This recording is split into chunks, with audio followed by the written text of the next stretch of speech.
الحمد لله على إحسانه والشكر له على تقديره وتفضيله وأشهد أن لا إله إلا الله وحده لا شريك له تعظيما لشأنه وأشهد أن محمدا عبده ورسوله الداعي إلى رضوانه صلى الله عليه وعلى آله وأصحابه أجمعين أما بعد. Les frères, quand vous rentrez, barakallahu fikum, asseyez-vous sans prier. Ne priez pas, vous gênez. Asseyez-vous directement, barakallahu fikum. Chers musulmans, chères musulmanes, Allah tabaraka wa ta'ala nous dit dans le Coran, les biens matériels de ce bas monde ainsi que les enfants sont une des beautés de ce bas monde. Et il dit aussi subhanahu wa ta'ala, on a enjolivé aux gens l'amour qu'ils ont dans le désir d'avoir des épouses et des enfants. Donc d'après le texte coranique, le fait d'avoir des enfants est un désir qu'on nous a fait aimer et une des beautés de ce bas monde qui remplit la poitrine de l'être humain de joie et de bonheur. Ça fait partie des bienfaits dont il faut parler. Comme le prophète a fait alayhi salatu wassalam lorsqu'il a eu son dernier enfant, il a dit: cette nuit, mon fils est né et je l'ai appelé comme mon ancêtre Ibrahim. Et suite à cette joie qui remplit nos poitrines, Allah Azza wa Jalla a légiféré pour les musulmans de faire un sacrifice pour la naissance de l'enfant. Donc soit on sacrifie une bête, soit on en sacrifie deux. Dans le but, entre autres, de remercier Allah Azza wa Jalla et de le louer pour cet immense bienfait dont beaucoup de gens sont privés. Puis après, l'enfant commence à grandir sous la tutelle de ses parents, petit à petit, année après année, et après Allah Azza wa Jal ordonne à ses parents de l'éduquer de la meilleure façon. Comme cela a été dit dans le Coran, lorsqu'Allah Ta'ala dit: ô vous qui avez cru, préservez-vous et vos familles d'un feu qui a comme combustible les hommes et les pierres. Ali ibn Abi Talib radiyallahu anhu a commenté ce verset en disant: enseignez à vos enfants et éduquez-les. Et Al-Hassan al-Basri rahimahullah ta'ala lui l'a interprété en disant: ordonnez-leur d'obéir à Allah Azza wa Jal et apprenez-leur le bien. Il a été rapporté que le prophète sallallahu alayhi wa sallam a dit: un parent n'a pas fait de meilleur don à son enfant que de lui offrir une bonne éducation. Comme il a été rapporté aussi que le prophète a dit alayhi salatu wassalam que l'un d'entre vous donne à son enfant une bonne éducation est meilleur pour lui que de faire en aumône tous les jours un don de nourriture aux pauvres. Et Abdullah ibn Umar radiyallahu anhu disait: éduque ton enfant car tu seras interrogé sur lui. Comment l'as-tu éduqué et qu'est-ce que tu lui as appris? Et dans ce sens-là, le prophète sallallahu alayhi wa sallam a dit: vous êtes tous des bergers et vous êtes tous responsables de votre troupeau. Puis il a dit aussi alayhi salatu wasallam dans le même sens: et l'homme est le berger dans sa famille et il sera interrogé sur les membres de sa famille. Serviteur d'Allah, Allah Azza wa Jalla va interroger les parents sur leurs enfants avant qu'ils n'interrogent les enfants sur leurs parents. Car comme le parent a des droits sur son enfant, eh bien l'enfant aussi en a sur ses parents. Allah dit dans le Coran: nous avons certes ordonné à l'être humain la bienfaisance envers ses parents.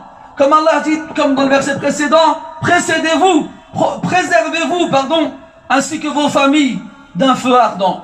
Celui qui aura été négligent dans l'enseignement de son enfant, qui ne lui a pas appris et qui l'a laissé se débrouiller, il a certes fait la plus grande des malfaisances envers lui. La plupart des enfants qui tournent mal doivent cela généralement à leurs parents qui les ont négligés et qui les ont délaissés et qui ne leur ont pas appris leurs obligations dans leur religion ni ce qui est recommandé.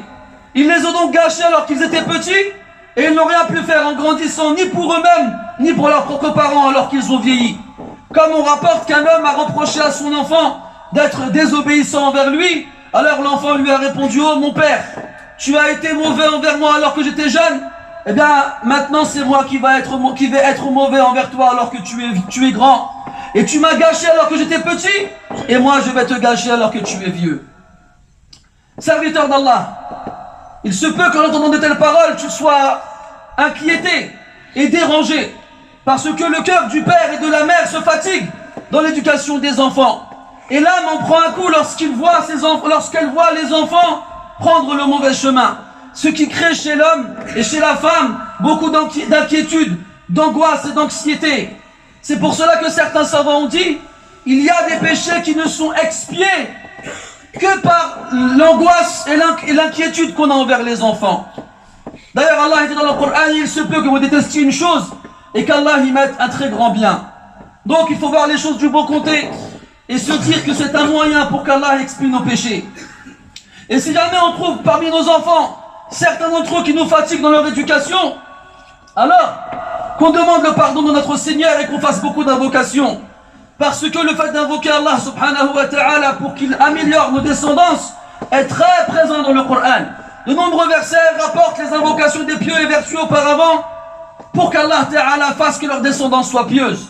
Par exemple, lorsqu'Ibrahim et Ismaïl, après avoir bâti la Kaaba, ont dit Rabbana waj'alna muslimayni laka wa min dhurriyyatina. Oh Seigneur, fais de nous des hommes soumis envers toi ainsi que notre descendance.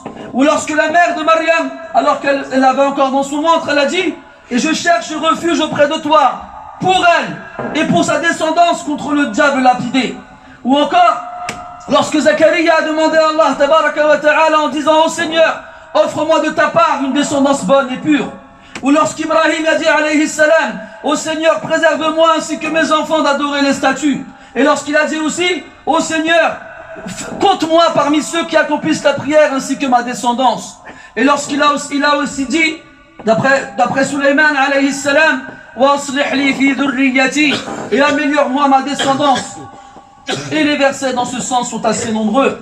Et celui qui les lit avec méditation, et celui qui les lit avec réflexion, il constatera à quel point les invocations sont importantes pour qu'Allah Ta'ala guide les enfants.